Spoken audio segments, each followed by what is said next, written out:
예, 지난 주일에 지난 금요일부터 주일까지 광주 동부교회에서 어린이 캠프와 또 몇 가지 집회를 하고 왔습니다. 광주도 3단계가 진행이 돼서 모일 수 없는 그런 상황이었는데 또 담대하게 믿음을 가지고 또 하나님이 교회에 보여주신 그런 필요들을 보면서 일을 할 때 하나님이 또 함께 하시는구나 하는 것들을 경험할 수가 있었습니다. 오늘 말씀을 묵상하고 읽으면서 지난 그 광주 집회를 또 생각하게 됐고요. 작년하고 올해 이렇게 거치면서 광주 동부교회 중학생들, 중학교 2학년, 3학년 이런 학생들이 구원을 받고 침례 순종을 했다고 합니다.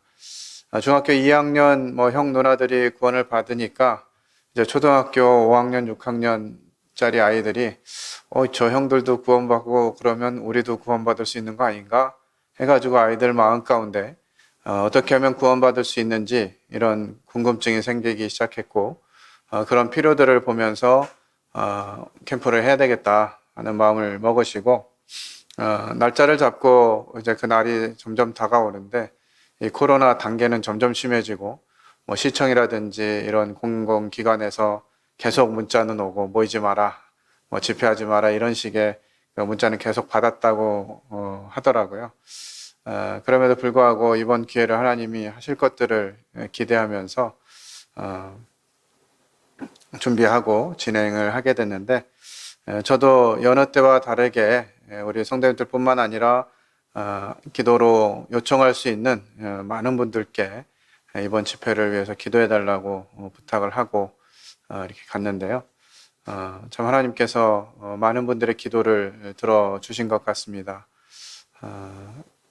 코로나 관계 가운데 있었지만 성도들이 기쁜 마음으로 또 예배당에서 이제 식사도 두 끼씩 이렇게 했는데 거의 1년 반 만에 성도들이 이제 교회에 나와가지고 밥을 하고 이 교제를 하는 그런 시간들을 가지면서 자매님들이 너무 행복하다고 이게 진짜 교회 생활인데 이렇게 하면서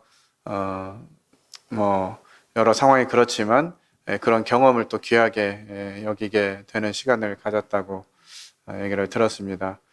뿐만 아니라 아이들이 어찌나 이렇게 말씀을 잘 듣고 요즘 그 비대면 사회가 되면서 아이들 집중력이 5분 10분 지나면 그냥 흐트러지고 막 이렇게 되는데 30분씩 6번의 말씀을 전했는데 정말 아이들이 한 번도 흐트러지지 않고 말씀을 어찌나 잘 받고 깨닫는지 말씀을 전하면서도 막 감동이 됐습니다. 이때 우리가 힘써야 될 것이 무엇인가 하는 부분들을 경험을 하게 되면서 참 하나님이 귀한 또 경험을 하게 하셨다 하는 생각이 들었습니다.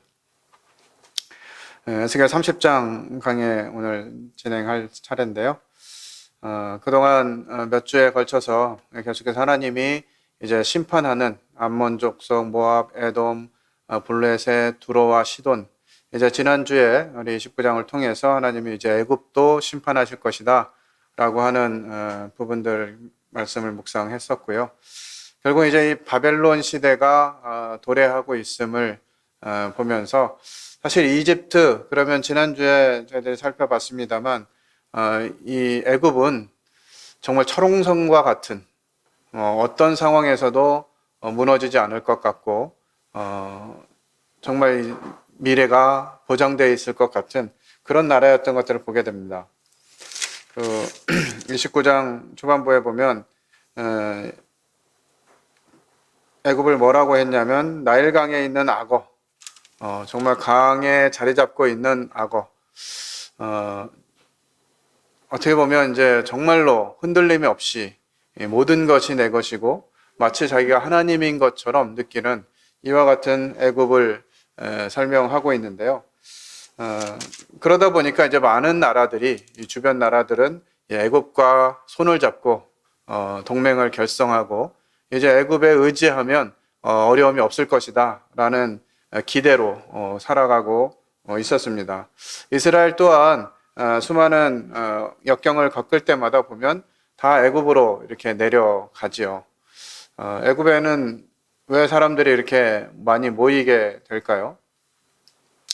하나님이 이스라엘 백성들이 인도하실 때 아브라함도 그랬고 이삭도 그랬고 어려움이 생기면 애굽으로 내려갑니다. 그만큼 애굽은 풍요롭고 전쟁이 없는 그런 안전한 나라였어요. 하나님이 특별히 이스라엘 백성들을 왜 애굽으로 가서 거기서 종살이를 400년간 하게 하셨는가 하는 부분도 생각해 보면 그 애굽이라고 하는 나라의 상황과 다르지 않다고 생각이 되어집니다. 이스라엘 자손들이 70명이 가나안에서 애굽으로 내려갔지만 장정만 60만, 뭐 많게는 200만에서 300만이 되는 그런 인구가 될 때까지 그렇게 급격히 인구가 늘어나기 위해서는 안전한 나라야 되겠죠. 전쟁이 없어야 하고 그렇지 않으면 중간에 막 전쟁 나고 막 심한 기근과 지진 뭐 이런 어려움들이 있으면 그렇게 많은 숫자가 될 수 없겠죠. 그만큼 안전하고 풍요로운 그 나라로 하나님은 이스라엘 백성들을 인도하셔서 큰 민족을 이루게 하십니다. 그 이후에도 계속해서 이 애굽은 이 나일강이라고 하는 이 천혜의 조건 이것을 통해서 굉장히 풍요롭고 안전한 그런 나라였습니다. 그렇기 때문에 많은 나라들이 이 애굽과 함께하기를 힘썼고요. 이스라엘 또한 이 바벨론이 쳐들어올 것을, 바벨론이 심판할 것들을 계속 들으면서도 이 이스라엘은 애굽을 의지하면 애굽이 우리를 도와주겠지라고 하는 그런 기대 때문에 이 바벨론의 침공이나 바벨론의 심판을 두려워하지 않고 여전히 자신들의 생각으로 하나님이 그렇게 하시지 않을 것이다 이렇게 주장하면서 오히려 하나님을 의지하는 것이 아니라 애굽을 의지하고 있는 이런 모습들이 기록되어져 있습니다. 이제 그런 시기에 하나님이 말씀하시기 시작합니다. 또 여호와의 말씀이 내게 임하여 이르시되, 에스겔에서 가장 많이 기록되어 있는 말씀, 이것은 여호와의 말씀이 임하였다, 여호와께서 말씀하셨다라는 내용이 가장 많이 기록되어 있는 것 같습니다.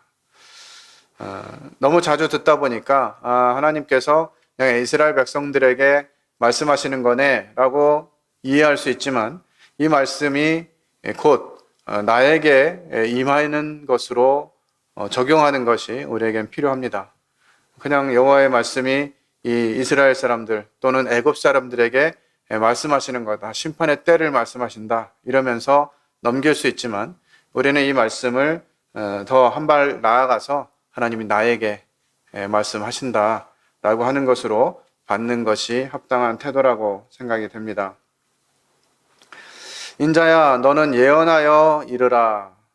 이 예언이라고 하는 말은 물론 이제 앞에 뭐 일어날 일들에 대해서 말하는 것도 있지만 특별히 하나님의 마음, 하나님의 이 간절한 심령, 하나님의 뜻이 어디에 있는지 이런 부분들을 포함하고 있는 말씀들입니다. 하나님의 마음이 정말 이 애굽을 멸망시키고 이스라엘을 심판하고, 사실 이런 데 하나님 목적이 있는 것이 아니잖아요. 그들에게 알려서 그들이 돌이키고 회개하기를 하나님 원하시는데 이들은 하나님을 의지하는 것이 아니라 자신들이 가진 것들을 의지하면서 하나님을 바라고 하나님을 소망하지 않게 되는 것이죠. 그래서 하나님은 그런 간절함으로 다시 이르라고 말씀하고 있습니다. 주 여호와께서 이와 같이 말씀하시되 너희는 통곡하며 이르기를 슬프다 이날이여 하라. 성경에서 이 통곡하고 통회하는 이런 말씀들은 대부분 이제 회개와 관련돼서 주어지는데요. 이 2절에 기록되어 있는 이 통곡은 회개할 수 없는, 피할 수 없는 심판 앞에서 하는 통곡입니다. 그러니까 이거는 회개하고 이럴 마음을 갖는 것이 아니라 정말 심한 고통의 눈물이 되는 것이죠. 더 이상 이 심판이 지체될 수 없고 미루어질 수 없는, 그리고 그 심판의 크기는 너무나 무겁고 큰 이와 같은 심판을 받게 되는 것입니다. 그러기에 슬프다고 말하는 것이죠.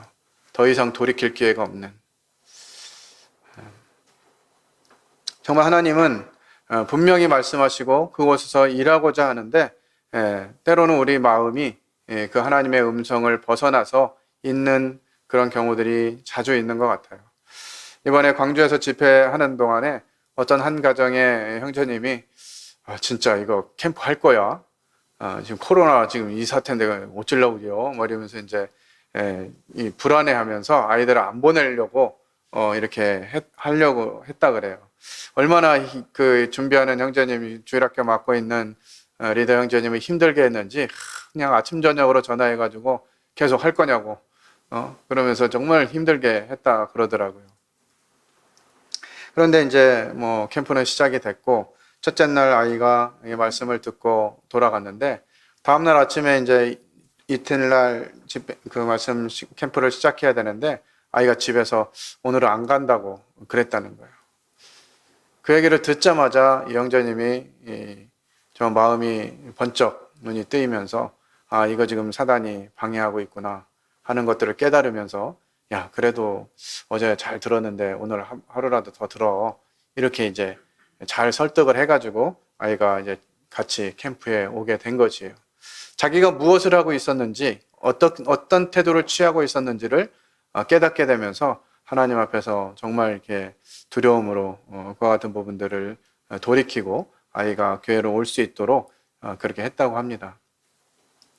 그 아이가 그날 이렇게 말씀을 들으면서 이제 분명히 구원받았다고 시인했어요.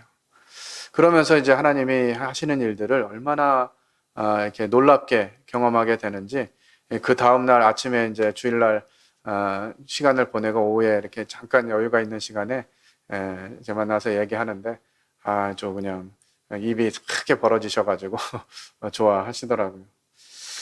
정말 하나님이 일하고 계실 때에 우리가 그 일을 모른 체 하거나 귀를 막고 있거나 눈을 감고 있는 이런 때가 자주 있는 것들을 보게 됩니다. 여기 지금 애굽에게 하시는 말씀 이건 너무나 분명하고 정말 시급한 말씀이죠. 돌이킬 수 없는 때가 온다고 하는 거죠. 슬프다 이날이여 하라. 정말 더 이상 돌이킬 수가 없는 그날이 가깝도다. 여호와의 날이 가깝도다. 구름의 날일 것이요 여러 나라들의 때이리로다. 그날이 가깝다는 거예요. 정말 저희도 숱하게 이 얘기를 들어왔습니다. 제가 구원 받자마자 이 교회 분위기는 주님이 곧 오신다는 거였어요. 제가 87년도에 구원을 받은 걸로 기억이 나는데요. 그때부터 제가 늘 듣는 말은 주님이 오실 때가 다 됐다 하는 말이었어요. 심지어는 이제 다미 선교회라고 92년 10월 28일 주님이 오신다 막 이렇게 해가지고 한 80년대 후반 이때서부터 막 엄청 시끄러웠던 것 같긴 해요. 근데 거기에 편승해서 또 모임에서도 좀 분위기가 그때 진짜 주님 오실지 몰라 막 이런 이제 분위기였어요. 그래서 매일매일을 뭐 이렇게 살아가면서 야 지금 우리가 딴 거 할 게 아니야. 지금 전도해야 돼. 막 이러면서 이제 전도에 열을 올리고 주님이 곧 오신다고. 어느 때인지 주님이 말씀하시지 않았고 그거 모른다고 분명히 말씀하셨는데도 한편으로는 주님 너무 기다리니까 다미선교에서 말한 그날 정말 이렇게 주님이 오셨으면 좋겠다 이런 마음이 들 정도였어요. 수요일이었는데요. 아니나 다를까 교회를 가는 시간에 버스를 타고 가다가 이제 내려서 예배당으로 걸어가고 있는데 좀 이른 저녁이었기 때문에 구름 사이로 햇빛이 착 내려비치는데 정말 주님 오시는 것 같은 거예요. 주님 오시나 보다. 정말 오시나 보다 막 이런 기대감을 가졌는데 그날 저녁에 오지 않았더라고요. 제가 얼마 전에 그 담임 선교회와 관련된 어떤 그 영상을 좀 보게 됐는데 그때 그 이장님 목사는 뭐 하고 있었나? 이 사기죄로 이제 감옥에 들어가 있었거든요. 뭐 하고 있었냐고 이제 그 간수들이 증언한 바 보니까 9시에 씻고 잤대요. 그렇게 강조하던 사람이 자기는 그냥 편하게 잠을 잤다 이런 얘기 들으면서 그냥 실소를 머금지 않을 수 없었는데요. 정말 그런 마음으로 기다리고 기다림이 벌써 지금 몇십 년을 지나고 있다 보니까 정말 주님의 날이 가깝다라고 하는 말을 쓰기도 좀 민망한 이런 감정도 있고 워낙 이제 그런 말들이 잘 안 들려지기도 하고, 이제 그런 말 하면 이단이다, 막 이렇게 막 생각을 하게 되니까, 이런 말들이 잘 안 되는 것 같습니다. 그러나 주님의 날은 점점 더 가까워지고 있고요. 여호와의 날이 가깝다고 하는 것이죠. 그날은 구름의 날일 것이다, 이렇게 기록하고 있습니다. 이 구름의 날은 무슨 뜻일까요? 주님이 구름 타고 오시니까 그런 소망의 구름이 아니라 이 정말 대낮임에도 불구하고 빽빽한 구름이 햇빛을 가려서 더 이상 빛을 볼 수 없는 그런 날입니다. 심판의 날이고요. 멸망의 날인 것이죠. 이것은 한 나라뿐만이 아니라 여러 나라들에게 동일하게 임하는 그와 같은 심판을 이야기하고 있습니다. 애굽에 칼이 임할 것이라. 애굽에서 죽임당한 자들이 엎드러질 때 구스에 심한 근심이 있을 것이며 애굽의 무리가 잡혀가며 그 터가 헐릴 것이요. 예, 이제 하나님이 이 바벨론을 통해서 이 애굽에 칼이 임하게 할 것입니다. 애굽에서 죽임당한 자들이 엎드러질 때 구스에 심한 근심이 있을 것이다. 이 구스는 이제 이디오피아를 말하는데요. 이집트와 바로 밑에 돼 있어서 전해 내려오는 이야기에 의하면 이 구스와 애굽 사이에는 무슨 그 긴급한 연락처가 있었다고 해요. 그래서 뭔가 구스가 이 정치적으로는 이 애굽의 속국이어서 중요한 결정들은 또 애굽의 바로 왕이 결정을 해줘야 그대로 진행하는 뭐 그런 정치적인 상황이었다고 합니다.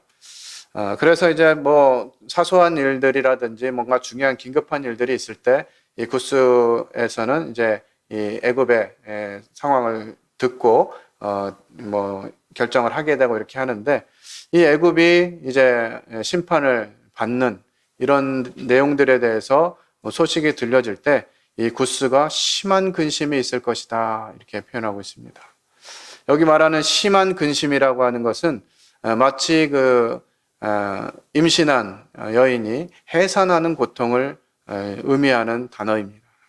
그러니까 구스가 심한 근심, 정말 이 임신한 여인이 해산하는 그 고통, 허리가 정말 끊어질 것 같은 그와 같은 고통을 느끼게 된다라고 하는 것이죠. 애굽의 무리가 잡혀가며 그 터가 헐릴 것이다. 정말 그렇게 견고하게 흔들리지 않을 것 같은, 절대로 망하지 않고 절대로 어려움을 겪지 않을 것 같은 그런 애굽의 무리가 잡혀가게 될 때 이 구스의 고통은 정말 말할 수 없는 상황이 되는 것이죠. 그리고 그 터가 헐릴 것이다. 정말 이 나일강이 범람함으로 인해서 이 전쟁 때에는 이 강이 범람하면 전쟁도 멈춰야 되는 이런 시기인데, 말씀을 살펴보다 보면 이 강을 말리는 데까지 하나님이 하셔서 이 애굽을 심판하실 것들을 말씀하십니다. 과연 우리는 무엇을 의지하고 살아가고 있습니까? 저희 아들이 이제 며칠 전에 제대해가지고 집에 와 있어요. 이건 좀 이제 뭔가 집이 좀 뭔가 구성이 맞는 것 같고 뭔가 좀 여유가 생기고 안심이 되고 그렇더라고요. 그냥 아들 하나 있는 것 때문에 그만큼 위로가 되고 격려가 되는 것이죠. 그런데 우리가 살아가는 모습을 보면 무엇인가 하나님이 아닌 다른 것들을 의지하면서 그 의지함이 끝나지 않을 것 같은 이런 마음으로 살고 있다는 것이죠. 내 주변에 뭔가 유력한 사람들이 있다면 그 사람들로 인해서 더더욱이나 그런 기대감을 갖는 것이죠. 우리나라는 참 여전히 혈연과 지연, 학연 뭐 이런 것들이 강하게 연결되어 있죠. 참 이게 저희 직원들이 이게 영업할 때도 보면 정말 어떻게 하면 저 회사에 들어가서 명함이라도 하나 전할 수 있을까, 이런 생각 때문에 하여튼 뭐 숱하게 많이 이렇게 노력을 하는데요. 길이 열리질 않아요. 근데 저희 이제 대표님 친구분이 그 발전사 출신이면서 지금 호서대 교수를 하고 계신데, 그분의 이제 지인들, 친구들이나 뭐 그분들의 친한 후배들이 그 회사의 이제 요직들을 차지하고 있어요. 그래서 이제 얼마 전에 그분이 오셔가지고 이런 사람들 이렇게 내가 전화해 놓을 테니까 연락해서 자료도 보내주고 이렇게 해라. 이렇게 하니까 뭐 그냥 뭐 일사천리로 진행되는 거예요. 전화 받지도 않고 뭐 담당자를 찾아도 알려주지도 않고 그러던 데들이 이제 그분이 역으로 연락해가지고 여기 뭐 이 회사에서 연락 올 텐데 좀 잘 좀 해줘. 뭐 이런 얘기 한마디 하니까 그냥 막 일사천리로 진행되는 거예요, 일이. 이런 일들이 우리 가운데 있다 보니까 우리가 하나님이 아닌 다른 것들을 의지하게 되는 이런 현상들이 나타나는 것입니다. 우리 오늘 청년들이 여러 명이 참석을 했는데 뭘 의지하고 살아가고 있나요? 여러분들이 이제 대학을 열심히 공부해가지고 대학을 졸업하면 뭔가 희망찬 미래가 여러분들을 기다리고 있다고 하는 소망을 가지고 있는지 모르겠습니다. 참 어려운 시대에 살고 있는 청년들이에요. 참 어떻게 보면 애틋하기도 하고 미안하기도 하고 불쌍하기도 하고 그렇습니다. 정말 최선을 다해도 그 결과를 보장할 수 없는 그런 시대에 살고 있고 정말 경쟁 속에서 어떻게 하면 내가 살아남을 수 있을 것인가 이런 거 고민하면서 살아가고 있는데 그들에게 기대를 줄 것조차 없는 뭐 모든 것을 포기해야 되는 뭐 3포 세대, 5포 세대 하다가 지금은 뭐 포기할 게 너무 많아가지고 N포 세대라고 하죠. 참 그런 가운데 과연 이 젊은 청년들에게 우리는 무엇을 누구를 의지하라고 말해줄 수 있을까요? 먼저 된 성도들이 이 현 시대를 살아가면서 무엇을 의지하고 있는지 그것이 정말 우리의 삶을 지탱해주고 있는지 하는 부분들을 볼 수 있도록 도와주는 것이 최선이 아닌가 하는 생각을 하게 됩니다. 우리가 다니고 있는 직장 뭐 한순간에 사라질 수 있죠. 우리가 가지고 있는 건강 정말 하나님이 조그만 혈관 하나만 건드리면 어떤 일이 생기는지 잘 알잖아요. 저도 제 아내가 그런 병을 이제 겪은 그 과정들을 한번 경험했기 때문에 정말 뭐 혈관이 뭐 많이 터진 것도 아니에요. 머리에 있는 혈관 중에 하나 그냥 터져가지고 그것이 얼마나 큰 문제를 일으키는지. 그러니까 우리가 건강을 의지한다고 그것이 우리를 지켜주는 것이 아니죠. 아니면 우리가 뭔가 물질의 필요를 공급받고 있는 그런 직장이라든지 아니면 내 주변에 유력한 사람들이라든지 이런 사람들을 의지하고 있다 보면 이제 다 잡혀가고 터가 헐리게 될 것이라는 것이에요. 우리 주님이 다시 오셨을 때 어떤 결과를 맞이할 것인가 하는 부분들을 생각해 볼 수 있는 것이죠. 5절에 보면 굿스와 북과 룻과 모든 섞인 백성과 국가 및 동맹한 땅의 백성들이 그들과 함께 칼에 엎드러지리라. 여기 뭐 여러 나라들과 민족들이 나오는데요. 이들이 누군가 이것보다는 이들이 섞여 있다는 거예요. 누구와요? 애굽과 섞인 백성이 됐다고 하는 것입니다. 이것은 무엇을 의미합니까? 혼혈을 의미하거든요. 애굽이라고 하는 나라가 강대하고 그들로부터 얻어먹을 이런 일들이 많이 있으니까 그들과 적을 지거나 그들에게 미움을 사면 곤란해지고 그래서 그들과 함께 타협하고 그들과 함께 통혼하면서 이제 섞인 백성이 된 것이죠. 오늘날 우리는 어떻습니까?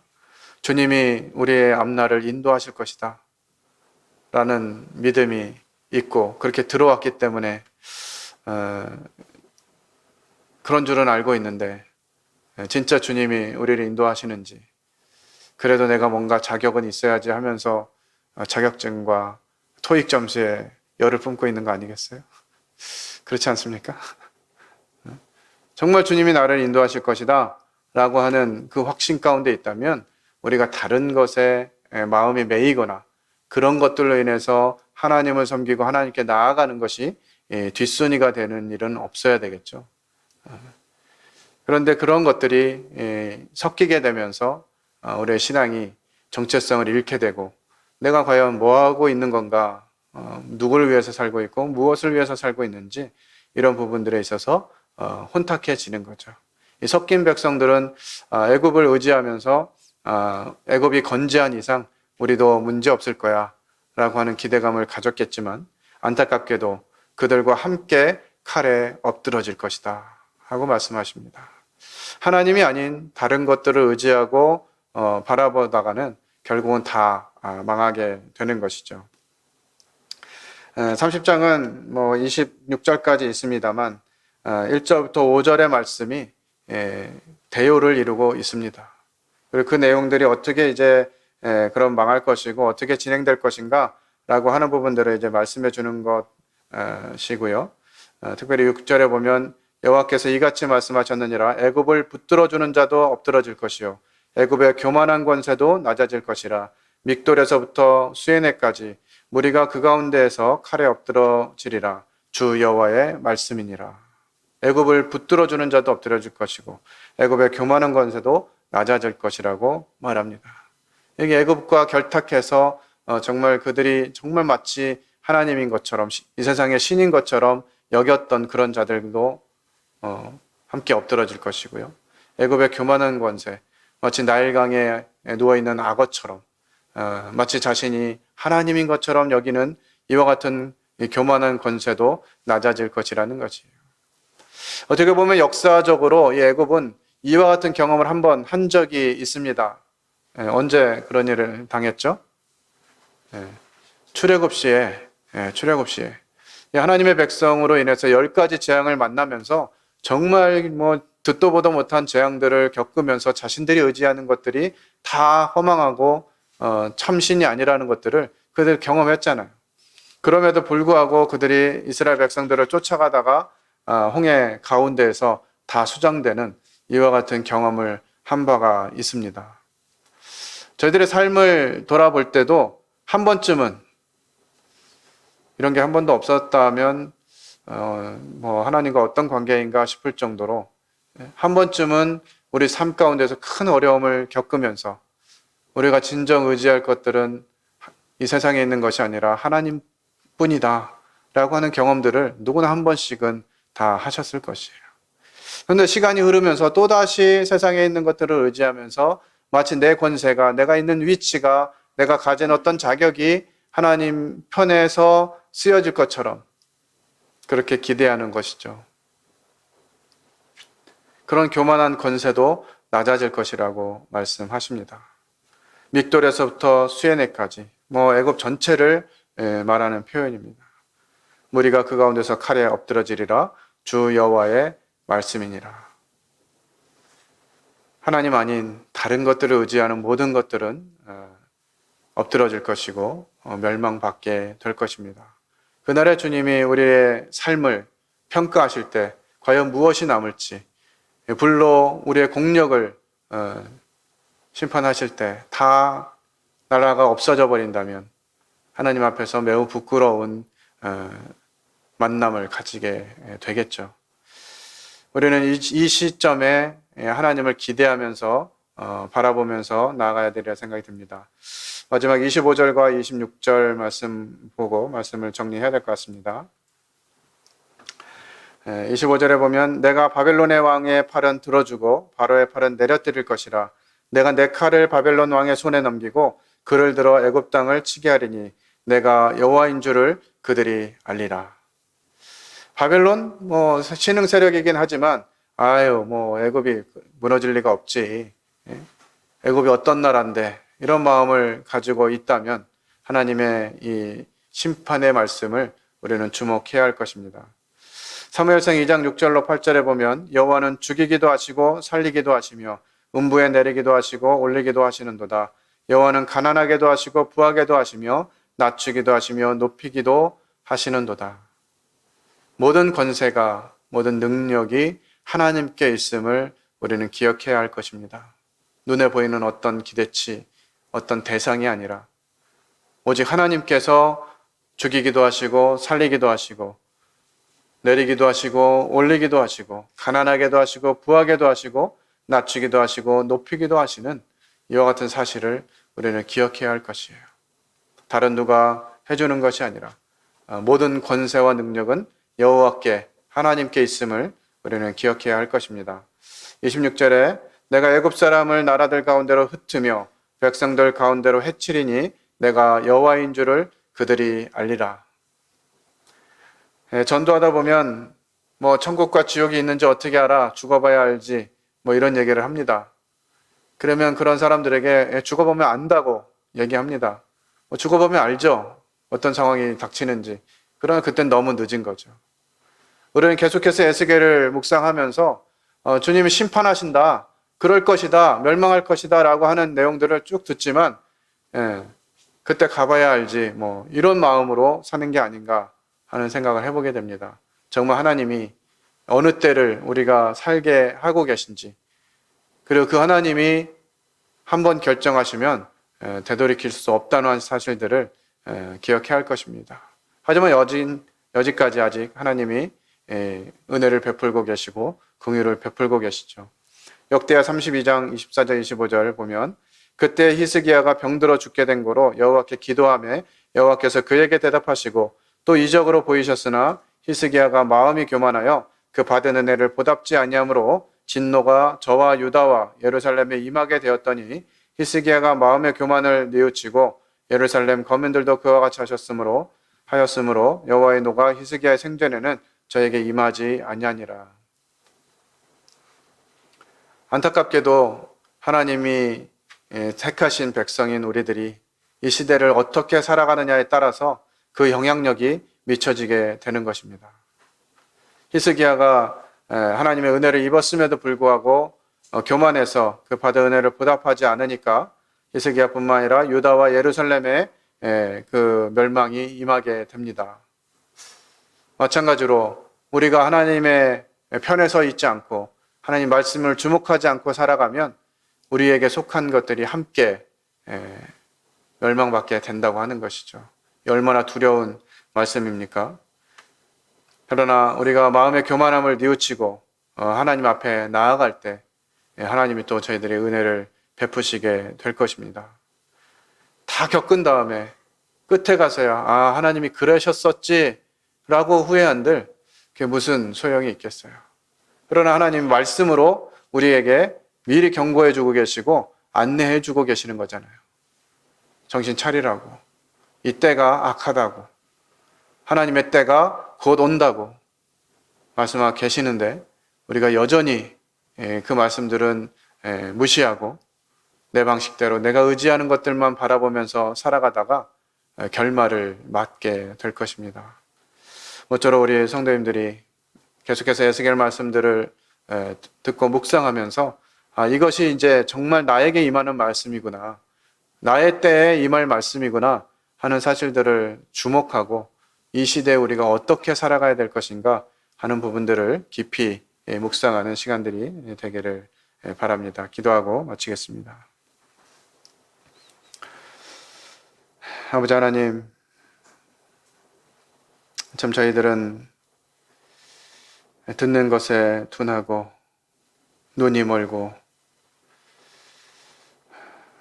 마음이 완악해져서 하나님의 말씀을 들으면서도 하나님의 경고를 들으면서도 그것에 반응하지 않고 하나님을 의지하는 것이 아니라 눈에 보이는 것들을 의지하고 살아가고 있는 것들을 고백하게 됩니다.